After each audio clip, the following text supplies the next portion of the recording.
저는 에마니엘이라고 합니다. 르완다 북부 화산이 보이는 작은 마을에서 태어났습니다. 지금 이 논뚝에 서서 여러분께 이 오래된 이야기를 천천히 들려드리려 합니다. 지금부터 제가 하는 이야기는 30살이 넘도록 제 삶을 오래도록 따라다닌 기억입니다. 그리고 지구 반대편에 있는 작은 나라 하나가 제 마을을 어떻게 바꿔놓았는지에 대한 이야기이기도 합니다. 이 이야기를 하기로 마음먹은 건 최근 제 딸이 저에게 던진 질문 때문이었습니다. 아빠는 왜 이렇게 논을 좋아하냐고 딸이 물었습니다. 저는 그 질문에 바로 대답하지 못했습니다. 한참을 논뚝에 서서 딸의 얼굴과 논을 번갈아 바라보다가 이야기를 하기로 마음먹었습니다. 제가 살아온 마을의 변화가 그저 운이 좋아서 일어난 일이 아니라는 걸 누군가에게는 꼭 전하고 싶었습니다. 영상 시작 전에 구독과 좋아요 눌러주시면 다음 영상 제작에 큰 힘이 됩니다. 제가 태어나기 딱 2해 전, 1994년. 이 나라에서는 상상할 수 없는 일이 벌어졌습니다. 넉 달 사이에 100만 명 가까운 사람들이 죽었습니다. 저는 그 일을 직접 겪지는 않았지만 그 그림자 안에서 태어났습니다. 제 아버지의 형과 그 가족은 그 넉 달 동안 사라졌습니다. 큰 아버지가 어떤 사람이었는지 저는 사진 한 장으로만 압니다. 어머니는 그 이야기를 할 때마다 말을 아꼈습니다. 그저 이렇게만 말씀하셨죠. 우리는 다시 시작해야 했다고. 그때 정권을 잡은 대통령은 나라를 다시 일으키겠다며 여러 개혁을 밀어붙였습니다. 거리에 쓰레기를 버리지 못하게 했고, 한 달에 한 번은 온 국민이 나와 마을 청소를 하게 했습니다. 도시에는 조금씩 건물이 올라가고 외국 투자도 들어오기 시작했습니다. 하지만 그 변화는 도시에서나 보이는 일이었습니다. 저희처럼 화산 아래 외진 마을까지는 그 소식이 소문으로만 전해질 뿐이었습니다. 그 시절 어른들은 다들 그런 얼굴을 하고 살았습니다. 웃다가도 어느 순간 눈빛이 멀리 가 있는 얼굴. 저는 그 얼굴을 보며 자랐습니다. 제가 기억하는 첫 마을의 모습은 이렇습니다. 붉은 흙길. 비가 오면 발목까지 잠기는 진흙. 집은 대부분 흙벽에 지프로 지붕을 얹은 형태였고, 전기가 들어오는 집은 마을 전체에서 손에 꼽았습니다. 물을 구하려면 여자아이들과 어머니들이 새벽부터 물동이를 이고 30분 넘게 걸어야 하는 계율이 있었습니다. 저희 누나도 10살 때부터 그 길을 걸었습니다. 물동이를 머리에 이고 걷다가 넘어지면 그날 하루치 물을 다시 기르러 가야 했습니다. 우리 마을에는 논이 없었습니다. 벼농사라는 걸 아는 사람이 거의 없었죠. 땅은 있었지만 물을 끌어올 방법이 없었으니까요. 그래서 다들 손바닥만 한 텃밭에 카사바와 콩을 심고 그걸로 1년을 버텼습니다. 수확이 적은 해에는 하루 한 끼로 버티는 집도 있었습니다. 학교는 있었지만 수업료를 못 내서 못 가는 아이들이 절반이었습니다. 저도 그중 하나였습니다. 12살까지 저는 글을 제대로 읽지 못했습니다. 염소를 몰고 다니며 하루를 보내는 게 제 일이었습니다. 저희 집은 방이 하나뿐이라 어머니와 저와 누나가 한 방에서 잤습니다. 밤이 되면 어머니는 늘 화롯불 앞에 앉아 콩을 골랐습니다. 벌레 먹은 콩을 골라내며 내일은 얼마나 먹일 수 있을지 셈을 하셨겠죠. 저는 그 뒷모습을 보며 잠들곤 했습니다. 명절이라고 해봐야 특별한 게 없었습니다. 그나마 옥수수죽에 기름 한 방울 더 넣는 게 전부였습니다. 그래도 저희는 살아남은 축에 속했습니다. 옆집 아이는 말라리아로, 건너집 할아버지는 겨울 감기로 세상을 떠났습니다. 병원은 걸어서 반나절 거리에 있었고, 돈이 없으면 그마저도 갈 수 없었습니다. 저는 그런 마을에서 자랐습니다. 특별히 불행하다고 생각하지도 않았습니다. 다들 그렇게 살았으니까요. 그래도 그런 마을에도 저에게는 마음을 나눌 친구가 하나 있었습니다. 저와 동갑이었고, 어릴 때부터 같이 염소를 몰고 다니던 사이였습니다. 옆집에 살던 장이라는 친구였죠. 장은 저보다 손재주가 좋아서 나무로 작은 의자나 도구를 곧잘 만들었습니다. 하지만 그 재주를 써먹을 곳이 마을엔 없었습니다. 팔 곳도 없었고 배울 곳도 없었으니까요. 장은 종종 이렇게 말했습니다. 우리는 평생 이렇게 살다 죽는 거냐고. 저는 그 말에 딱히 대답을 못했습니다. 저도 같은 생각을 하고 있었으니까요. 제가 19이 되던 해, 마을 회관 앞에 낯선 차 2대가 들어왔습니다. 내린 사람들은 동양인이었습니다. 처음엔 다들 또 어디서 온 구호단체인가 했습니다. 이 지역엔 그런 사람들이 종종 왔거든요. 와서 사진 몇 장 찍고 물자를 주고 가는 사람들. 옥수수 가루 몇 포대와 담요를 놓고 가면 다들 그날 하루는 고마워했다가 다음 날이면 다시 똑같은 삶으로 돌아갔습니다. 그런데 이번엔 좀 달랐습니다. 그 사람들은 물건을 나눠주지 않았습니다. 대신 마을 어른들을 불러 모으더니 이렇게 물었습니다. 이 마을에서 가장 필요한 게 무엇입니까? 그 질문 자체가 낯설었습니다. 여태까지 누구도 우리에게 그렇게 묻지 않았으니까요. 한참 정적이 흐르다가 누군가 조심스럽게 입을 열었습니다. 물이라고. 밭에 물만 댈 수 있어도 살 것 같다고. 그 말이 나오자 여기저기서 고개를 끄덕였습니다. 맞다고. 우리한테 부족한 건 땅이 아니라 물이라고. 다들 한마디씩 거들었습니다. 그때 마을 이장이었던 노인 한 분이 코웃음을 쳤던 게 기억납니다. 당신들 나라도 60년 전엔 우리보다 가난했다고 들었는데 그런 나라가 우리한테 뭘 주겠다는 거요? 통역을 맡았던 사람이 그 말을 전하자 동양인 팀장이라는 남자가 웃으며 대답했습니다. 맞습니다. 우리도 굶었습니다. 전쟁이 끝난 뒤 우리나라 아이들도 나무 껍질을 먹었습니다. 그래서 우리가 어떻게 굶지 않게 됐는지 그 방법 하나만 나누러 왔습니다. 돈이 아니라 방법을요. 이장은 팔짱을 낀 채 한참 그 남자를 쳐다봤습니다. 그러다 짧게 대답했습니다. 그럼 그러던지. 며칠 뒤 팀장이 다시 마을 회관에 사람들을 불러 모았습니다. 이번엔 우리가 함께 지켜야 할 3가지를 정하고 가겠다고 했습니다. 그 방법이라는 게 처음엔 참 이상하게 들렸습니다. 근면 다조 협동. 3단어였습니다. 부지런히 일하고 스스로 해결하고 함께 힘을 모은다는 뜻이라고 했습니다. 너무 당연한 말이라 오히려 헛웃음이 나왔습니다. 마을 청년 하나는 자리에서 대놓고 웃기까지 했습니다. 그런 말은 우리 할머니도 할 수 있다고 중얼거리면서요. 그런데 그 사람들은 말로 끝내지 않았습니다. 다음 날부터 삽을 들고 나왔습니다. 가장 먼저 나온 사람은 팀장이었습니다. 와이셔츠 대신 작업복을 입고 장화를 신고 우리 마을 청년들 사이에 아무렇지 않게 섞여 섰습니다. 첫 번째로 시작한 일은 물기를 내는 거였습니다. 마을에서 3km 떨어진 강에서부터 수로를 파서 메마른 밭까지 물을 끌어오는 작업이었습니다. 처음엔 마을 사람 몇 명만 반신반의하며 참여했습니다. 저도 그중 하나였습니다. 솔직히 말하면 하루 일당을 준다고 해서 나갔습니다. 한 달을 팠습니다. 땅은 단단했고 돌이 많았습니다. 손에 물집이 잡히고 터지고 굳은 살이 박이는 동안 그 한국 사람들은 우리보다 먼저 나와서 우리보다 늦게 들어갔습니다. 나이든 팀장은 우리 마을 청년들과 똑같이 흙을 지고 날랐습니다. 비가 오는 날에도 작업을 쉬지 않았습니다. 진흙탕에서 미끄러지며 넘어지고도 다시 일어나 삽을 들었습니다. 저는 그때 처음으로 생각했습니다. 이 사람들 진심이구나. 돈 때문에 나온 게 아니라는 게 그 사람들 얼굴에 다 보였습니다. 한 번은 공사 도중 큰 돌에 발등을 다친 청년이 있었습니다. 발이 퉁퉁 부어 며칠을 앓아누웠습니다. 그 청년의 아버지는 이제 그만두라고 했습니다. 이러다 다리를 잃을 수도 있다고요. 그런데 팀장이 매일 그 집에 들러 상처를 살폈습니다. 의사는 아니었지만 응급처치 방법을 알고 있었고 깨끗한 물로 상처를 씻기고 천으로 감싸주기를 반복했습니다. 2주쯤 지나 청년은 다시 걸을 수 있게 됐습니다. 그 집 앞에서 팀장에게 큰 절을 올리려던 아버지를 팀장이 황급히 붙잡아 일으켰던 장면이 아직도 생생합니다. 마을에는 폴이라는 남자도 있었습니다. 저보다 10살쯤 많았고 젊었을 때 도시로 나가 몇 년 일하다 빈손으로 돌아온 사람이었습니다. 폴은 누구보다 세상 물정을 안다고 자부했습니다. 그래서 한국 사람들이 처음 왔을 때 가장 크게 반대한 것도 폴이었습니다. 저런 사람들 여태 여럿 봤다고. 처음엔 다 도와줄 것처럼 굴다가 몇 달 지나면 사라진다고.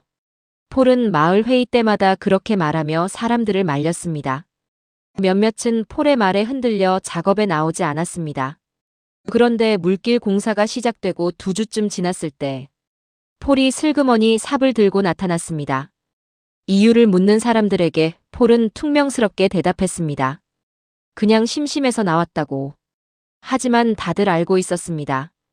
폴이 매일 아침 작업장 근처를 서성이며 그 한국 사람들이 정말 매일 나오는지 지켜봤다는 걸요. 폴은 나중에 마을에서 이런 말을 자주 했습니다. 내가 틀렸어요. 이렇게 오래 남아서 삽질하는 외국인은 처음 봤다고. 그런 일들이 쌓이면서 마을 사람들 마음도 조금씩 달라졌습니다. 2달 뒤 드디어 물길이 뚫렸습니다. 강물이 수로를 타고 흘러 마른 밭에 처음 닿던 순간을 저는 지금도 잊지 못합니다. 마을 아이들이 물줄기를 따라 뛰어다니며 소리를 질렀습니다. 노인들은 아무 말 없이 그저 흐르는 물을 오래도록 바라봤습니다. 저희 이장님도 그 자리에 있었습니다. 한참을 물끄러미 보시더니 팀장에게 다가가 손을 내밀었습니다. 아무 말도 하지 않았지만 저는 그 악수가 무슨 뜻인지 알 것 같았습니다. 그해 우리는 처음으로 벼농사를 지었습니다. 한국에서 온 농업 전문가가 모내기 하는 법부터 가르쳐줬습니다. 허리를 굽히고 모를 심는 그 사람들의 손이 우리보다 더 거칠었다는 걸 기억합니다. 모를 심는 간격, 물 높이를 맞추는 법, 잡초를 뽑는 시기까지 하나부터 10까지 직접 논에 들어와서 가르쳐줬습니다. 다음 해 가을, 우리는 난생 처음 쌀을 수확했습니다. 정확히 기억합니다. 그해 논 면적이 60헥타르였고 몇 년 뒤에는 80헥타르까지 늘었습니다. 쌀을 팔아 처음으로 목돈을 만져본 사람들이 생겼습니다. 그 돈으로 누군가는 아이를 학교에 보냈고 누군가는 지붕을 양철로 바꿨습니다. 저희 어머니도 그해 처음으로 새 냄비를 사셨습니다. 낡은 냄비에 구멍이 나서 음식이 늘 조금씩 샜었는데 그 냄비를 버리시던 날 어머니가 우셨던 걸 기억합니다. 어머니는 그 뒤로 몇 해 더 사시다가 편안히 눈을 감으셨습니다. 돌아가시기 전 마지막으로 하신 말씀이 아직도 생생합니다. 논에 나가 물든 걸 보고 오라고. 당신이 걷지 못하게 되자 대신 가서 보고 와서 이야기해달라고 하셨습니다. 저는 그날도 논에 다녀와 물이 얼마나 찼는지, 벼가 얼마나 자랐는지 어머니 귀에 대고 소곤소곤 전했습니다. 어머니는 그 이야기를 들으며 웃으셨습니다. 살아생전 마지막으로 본 어머니의 웃음이었습니다. 한국에서 온 사람들은 물길만 낸 게 아니었습니다. 처음 저수지를 만들자고 했을 때 마을 사람 절반은 반대했습니다. 논도 겨우 만들었는데 이번엔 웅덩이를 더 파자는 게 말이 되냐는 거였습니다. 한국 봉사단원 중 수산 전문가라는 사람이 나서서 설명했습니다. 저수지 하나면 물고기도 기르고 가뭄이 심할 때 논에 물도 댈 수 있다고요. 말로는 설득이 안 되니 그 사람은 그림을 그려가며 보여줬습니다. 물이 어떻게 순환하는지, 물고기가 어떻게 자라는지 종이에 그려가며 몇 번이고 설명했습니다. 결국 마을 회의에서 반대했던 노인들도 한 명씩 손을 들었습니다. 저수지 공사에는 2달이 걸렸습니다. 땅을 파고 바닥을 다지고 둑을 싸는 작업이었습니다.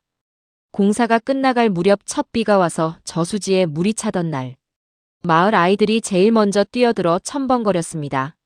마을 공동 저수지에 물고기를 기르기 시작했습니다. 처음엔 이것도 다들 뭘 저런 걸 하나 싶어 했는데 1년 뒤 첫 수확한 물고기를 나눠 먹던 날, 마을에 잔치가 열렸습니다. 여자들은 화덕에 생선을 굽고 아이들은 마당을 뛰어다니며 그 냄새를 맡고 침을 삼켰습니다.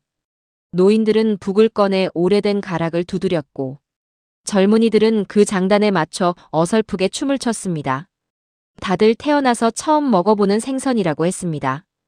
그날 이후로 매년 첫 수확철이 되면 마을 사람들이 모여 그날처럼 잔치를 벌입니다. 이제는 우리 마을의 작은 전통이 됐습니다. 물길과 저수지가 자리를 잡아가는 동안 다른 기술을 배우는 사람들도 있었습니다. 마을의 여자들은 재봉 기술을 배웠습니다. 한국 봉사단이 재봉틀 몇 대를 가져와 가르쳐준 게 시작이었습니다. 처음엔 실 하나 꿰는 것도 서툴렀던 손들이 몇 달 뒤에는 능숙하게 옷감을 재단했습니다. 봉사단원 중 한 여성이 매일 아침 재봉실 문을 가장 먼저 열었습니다. 바느질을 가르치다가 손가락을 찔려도 웃으며 다시 바늘을 잡던 모습이 기억납니다. 그 손끝에서 아이들 원복과 가방이 나오기 시작했고, 나중엔 그걸 내다 팔아 돈을 벌었습니다. 저희 누나도 그 재봉 공방에서 일을 배웠습니다. 물동이를 이고 다니던 손으로 이제는 재봉틀을 돌린다면서 웃었죠. 마을 어귀에 작은 유치원도 생겼습니다. 벽돌로 지은 첫 건물이었습니다. 길도 넓어졌습니다. 비가 오면 발이 푹푹 빠지던 흙길에 자갈을 깔고 배수로를 만들었습니다. 이 공사에는 마을 남자들 거의 전부가 매달렸습니다. 돌을 나르는 조, 자갈을 고르는 조, 배수로를 파는 조로 나뉘어 움직였습니다. 한국 봉사단이 가르쳐준 방식이었습니다. 예전 같으면 다들 각자 흩어져서 대충 손봤을 길을, 이번엔 순서와 역할을 정해서 함께 고쳤습니다.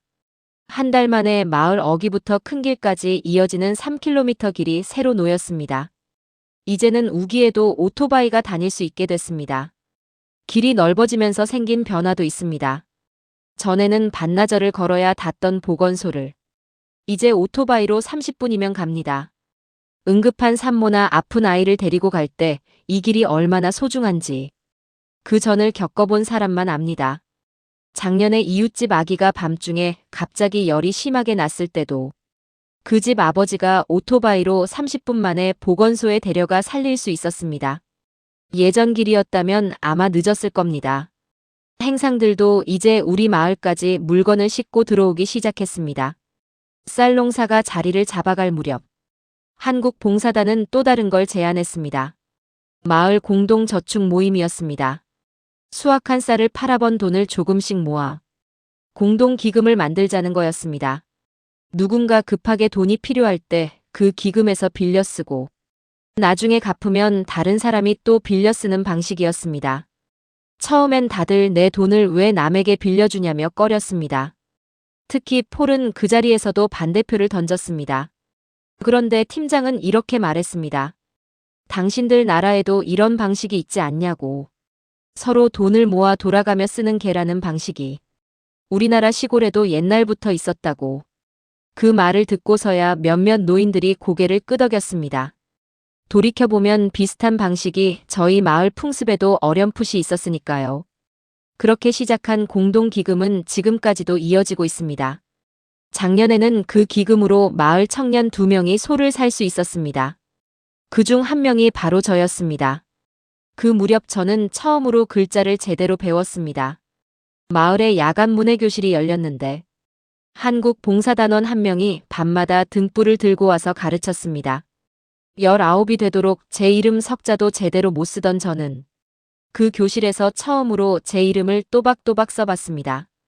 그날 밤 집에 돌아와 어머니 앞에서 제 이름을 써보였을 때 어머니가 지으셨던 표정을 저는 평생 잊지 못할 겁니다. 그 뒤로 저는 마을과 한국 봉사단 사이에서 어설프게나마 통역을 거들기 시작했습니다. 덕분에 키갈리에도 처음으로 가볼 수 있었습니다. 행정 서류 때문에 팀장을 따라간 거였는데 태어나서 처음 본 높은 건물과 포장도로 앞에서 저는 한참을 멍하니 서 있었습니다. 같은 나라 안에 이런 곳도 있다는 게 믿기지 않았습니다. 제가 이 사람들과 조금 더 가까워진 건 키갈리에 있는 대학살 기념관에 같이 갔던 날이었습니다. 팀장은 그날 서류 일이 끝나고 굳이 기념관에 들르자고 했습니다. 저는 사실 그곳에 가고 싶지 않았습니다. 작은아버지 가족 이야기가 늘 마음 한구석에 있었으니까요. 그래도 팀장이 앞장서서 걷기에 저도 따라 들어갔습니다. 기념관 안에는 그 넉 달 동안 죽은 사람들의 이름과 사진이 벽을 가득 채우고 있었습니다. 아이들 사진도 많았습니다. 저는 그 앞을 걸으며 아무 말도 할 수 없었습니다. 한국 봉사단 중 한 명이 그 앞에서 한참을 움직이지 못했습니다. 제가 왜 그러냐고 물었더니 그 사람은 이렇게 말했습니다. 우리나라도 70년 전에 전쟁으로 다 무너졌었다고. 그때 형제가 형제를 죽이고 마을이 통째로 사라지는 걸 봤던 사람들이 지금 그 나라를 다시 일으켜 세운 사람들의 자식이라고. 그 말을 듣는데 이상하게 위로가 됐습니다. 우리만 그런 게 아니었구나. 그 사람이 덧붙인 말도 기억합니다. 그러니 당신들도 할 수 있다고. 시간이 걸릴 뿐이라고. 저는 그 말을 마음 깊이 새겼습니다. 사업이 3년째 되던 해에는 뜻밖의 기회도 있었습니다. 마을 대표 2명을 뽑아 한국으로 보름간 초청 연수를 보내준다는 이야기였습니다. 저는 통역을 도왔다는 이유로 그중 1명으로 뽑혔습니다. 태어나서 비행기를 처음 타봤습니다. 창밖으로 보이는 구름 위 풍경이 얼마나 낯설던지. 옆자리 사람에게 몇 번이나 이게 정상이냐고 물어봤습니다. 12시간이 넘는 비행 동안 잠도 제대로 못 잤습니다. 한국에 도착해서 가장 먼저 놀란 건 밤에도 환한 도로였습니다. 우리 마을에는 해가 지면 사방이 깜깜했는데 그곳은 자정이 넘어도 환하게 가로등이 켜져 있었습니다. 연수는 경상북도라는 지역에서 진행됐습니다. 그 지역 농촌 마을들을 둘러봤는데 콘크리트로 포장된 농로와 자동화된 관계시설을 보며 내내 입을 다물지 못했습니다. 안내를 맡은 노인 한 분이 자신도 젊었을 때 이 마을에서 직접 삽을 들고 길을 냈다고 했습니다. 그 이야기를 들으며 저는 우리 팀장의 얼굴이 떠올랐습니다. 같은 마음으로 다른 시대를 살았던 사람들이라는 생각이 들었습니다. 돌아오는 비행기에서 저는 다짐했습니다. 이번엔 제가 마을에 돌아가서 뭔가를 시작해야겠다고요. 시간이 흘러 공식적인 지원 사업은 끝났습니다. 한국 사람들은 짐을 챙겨 떠났습니다. 솔직히 그날 마을 사람 몇몇은 울었습니다. 이제 다시 예전으로 돌아가는 거 아니냐고 걱정하는 사람도 있었습니다. 떠나기 전날 밤, 마을에서 작은 송별 자리를 마련했습니다. 팀장은 마지막으로 이렇게 말했습니다. 우리는 이제 떠나지만 인혼과 저수지와 유치원은 당신들 것입니다. 우리가 만든 게 아니라 당신들이 만든 겁니다. 우리는 그저 처음 삽을 같이 든 것뿐입니다. 그 말이 오래도록 마음에 남았습니다. 한국 사람들이 돌아간 뒤에 저수지 관리도 수로 보수도 재봉 공방 운영도 우리끼리 계속했습니다. 누가 시켜서가 아니라 이제 그게 우리 방식이 되어 있었기 때문입니다. 한 해는 큰 비가 와서 수로 일부가 무너진 적이 있습니다. 예전 같았으면 그냥 포기했을 겁니다. 그런데 마을 사람들이 자발적으로 모여 사흘 만에 그 수로를 다시 고쳤습니다. 저는 그날 우리가 정말 달라졌다는 걸 실감했습니다. 한 번은 이런 일도 있었습니다. 몇 년째 우기가 예년보다 짧아지던 해였습니다. 강물이 눈에 띄게 줄어서 수로까지 물이 제대로 닿지 않았습니다. 논이 반쯤 말라가는 걸 보며 다들 불안해했습니다. 몇몇 노인들은 이러다 예전으로 돌아가는 거 아니냐고 했습니다. 그날 회의에서 몇몇은 이렇게 소리쳤습니다.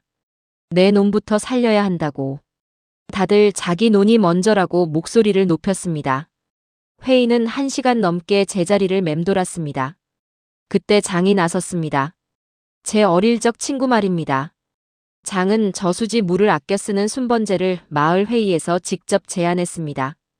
집집마다 물 쓰는 시간을 정하고 가장 먼 논부터 우선 물을 대주자는 방식이었습니다. 처음엔 다들 왜 남의 집 사정까지 신경 써야 하냐고 반발했습니다. 하지만 결국 그 방식대로 2달을 버텼고 그해 우리는 논을 하나도 잃지 않았습니다. 한국 사람들이 있었다면 박수를 쳐줬을 거라고 다들 우스갯소리를 했습니다. 장은 그 뒤로 마을에서 존재감이 달라졌습니다. 나무나 깎던 손재주 좋은 청년에서 이제는 다들 의지하는 사람이 됐으니까요. 몇 해 전에는 한국의 어느 여행 유튜버가 저희 마을을 찾아왔습니다. 논에서 함께 잡초를 뽑고 저수지와 유치원을 둘러보고 돌아갔습니다. 그 영상이 한국에서 꽤 화제가 됐다고 들었습니다. 댓글에 이런 말들이 많았다고 통역해준 친구가 전해줬습니다. 우리가 예전에 도움받았던 걸 이제 우리가 나눠주고 있었다는 사실에 뭉클했다는 이야기들. 저는 그 댓글들을 들으며 조금 웃었습니다. 그 사람들에게는 조금 뭉클한 이야기겠지만 저에게는 제 삶의 정말 중요한 순간이었으니까요. 그 영상이 나간 뒤로 마을에 외국인 방문객이 조금씩 늘었습니다. 다들 논을 보고 놀라더군요. 이 논을 우리 손으로 만들었다는 이야기를 하면 더 놀라는 표정을 지었습니다. 한 번은 저 멀리 아시아에서 온 정부 관계자들도 다녀갔습니다. 자기네 나라도 비슷한 사업을 준비 중이라며 우리 마을 사례를 참고하러 왔다고 했습니다. 저는 그 사람들에게 물기를 어떻게 냈는지, 저수지는 어떻게 관리하는지 하나하나 설명해 줬습니다. 설명을 마치고 나니 묘한 기분이 들었습니다. 한때 우리가 배우던 입장이었는데, 이제는 다른 나라 사람들에게 설명해주는 입장이 되어 있었으니까요. 그리고 작년에는 뜻밖의 손님이 찾아왔습니다. 그 사업에 참여했던 한국 관계자 몇 명이 10년 만에 다시 마을을 찾은 겁니다. 그 중에는 그때 다리를 다쳤던 청년을 돌봐줬던 사람도 있었습니다. 이제는 머리가 희끗희끗해진 그 사람은 논 앞에 서서 한참 말을 잇지 못했습니다. 그러다 이렇게 말했습니다. 이 정도일 줄은 몰랐다고. 우리는 그저 시작을 도왔을 뿐인데 여기까지 온 건 전부 당신들이 해낸 거라고. 저는 그 이야기를 들으며 10년 전 진흙탕에서 넘어지던 그 사람들 모습이 떠올랐습니다. 돌아보니 그 사람도 저희 마을에 처음 왔을 때는 저희와 나이가 비슷한 청년이었습니다. 10년이라는 시간이 그 사람에게도 저에게도 똑같이 흘렀다는 게 새삼스럽게 다가왔습니다. 그날 저녁 마을에서는 그들을 위해 다시 한번 잔치를 열었습니다. 이번엔 우리가 기른 쌀과 우리가 기른 물고기로 차린 상이었습니다. 돌이켜보면 숫자로도 남는 변화들이 있습니다. 논이 하나도 없던 마을에 80헥타르 가까운 논이 생겼습니다. 그 논에서 나온 쌀은 마을 전체가 1년 먹고도 내다 팔 만큼이 됐습니다. 학교에 가지 못하던 아이들 절반이 지금은 거의 다 학교를 다닙니다. 여자들은 재봉 공방에서 나오는 수입으로 처음으로 자기 이름으로 된 돈을 만졌습니다. 전에는 남편이 벌어오는 돈만 바라봤던 사람들이 이제는 자기 손으로 번 돈으로 아이 학비를 냅니다. 말라리아나 감기로 아이를 잃는 집도 줄었습니다. 수입이 생기니 병원에 갈 여유가 생겼고 깨끗한 물을 쓰게 되니 잔병치레도 줄었습니다.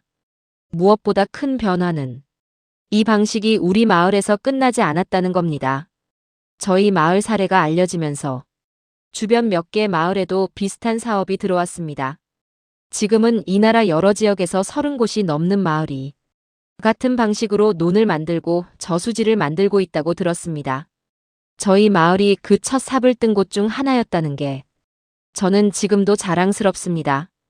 재봉 공방은 이제 마을 밖에서도 주문을 받습니다. 읍내 학교 몇 곳의 교복을 저희 마을에서 만들어 납품합니다. 여자들이 스스로 번 돈으로 살림을 꾸리기 시작하면서 마을 안에서 여자들 목소리도 예전보다 커졌습니다. 마을 회의에 여자들이 나와 의견을 내는 일도 이제는 낯선 풍경이 아닙니다. 10년 전만 해도 상상하기 힘든 모습이었습니다. 저는 재봉 공방에서 일하던 여자와 결혼했습니다.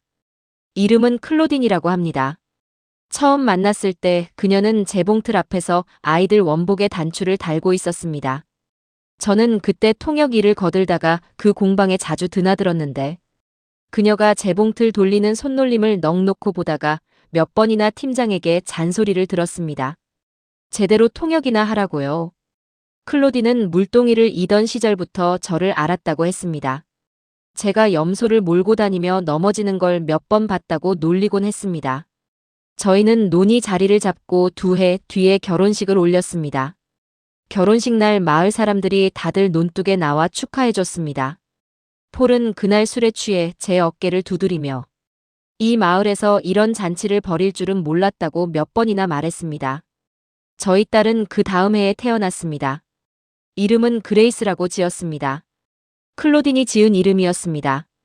은혜라는 뜻이라고 했습니다. 저는 그 이름을 들으며 왜 그런 이름을 골랐냐고 물었습니다. 클로딘은 이렇게 대답했습니다. 우리가 받은 게 있으니 그걸 기억하자는 뜻이라고요. 지금 저는 마을개발위원회에서 일합니다. 일주일에 한 번 회관에 모여 마을 살림을 의논합니다. 저수지 보수는 언제 할지, 공동기금은 누구에게 빌려줄지, 새로 들어온 젊은 부부에게는 어떤 일을 맡길지. 작년에는 마을에 처음으로 태양광 가로등도 몇 개 설치했습니다. 전기가 없어 해만 지면 깜깜하던 골목에 이제는 밤에도 아이들이 안전하게 다닐 수 있는 빛이 생겼습니다. 그런 것들을 정합니다. 가끔 회의가 길어지면 서로 언성이 높아지기도 합니다. 그럴 때마다 저는 그 팀장이 했던 말을 떠올립니다. 의견이 다른 건 나쁜 게 아니라고. 다만 끝까지 같이 앉아서 이야기하는 게 중요하다고. 작년에는 옆 마을에 저희 경험을 전하러 다녀오기도 했습니다. 그 마을은 저희가 처음 시작할 때와 비슷한 모습이었습니다. 메마른 밭, 물동이를 이고 다니는 여자아이들, 수업료가 없어 학교를 못 가는 아이들. 저는 그 마을 회관에서 우리 마을 이야기를 들려줬습니다. 물길을 내는데 얼마나 걸렸는지, 처음엔 다들 얼마나 반대했는지, 그리고 지금은 얼마나 달라졌는지. 이야기를 마치자 그 마을 이장이 저에게 물었습니다. 정말 우리도 할 수 있겠냐고. 저는 10년 전 한국에서 온 팀장이 우리 이장에게 했던 그 말을 거의 그대로 돌려줬습니다. 돈이 아니라 방법이 필요한 거라고. 방법은 우리가 나눠드릴 수 있다고. 물길을 어떻게 냈는지, 재봉 공방을 어떻게 운영하는지. 저는 어린 시절 나중에 커서 제가 누군가에게 일어난 것들을 직접 설명하는 입장이 될 줄은 몰랐습니다. 가끔 딸에게 옛날 이야기를 해줍니다. 아빠가 어릴 때는 이 논이 다 마른 땅이었다고. 염소를 몰고 다니며 하루를 보냈다고. 그러면 딸은 믿지 못하겠다는 얼굴을 합니다. 당연한 반응입니다. 저도 가끔 믿기지 않으니까요. 지난달에는 그레이스에게 처음으로 이름 쓰는 법을 가르쳤습니다. 제가 19의 등불 밑에서 배웠던 그대로. 딸의 손을 잡고 한 글자씩 짚어가며 알려줬습니다. 그레이스가 제 이름을 처음 써보이던 날.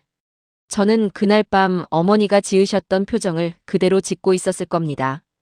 논 앞에 서서 물결을 볼 때마다 10년 전 진흙탕에서 넘어지던 그 사람들 얼굴이 떠오릅니다.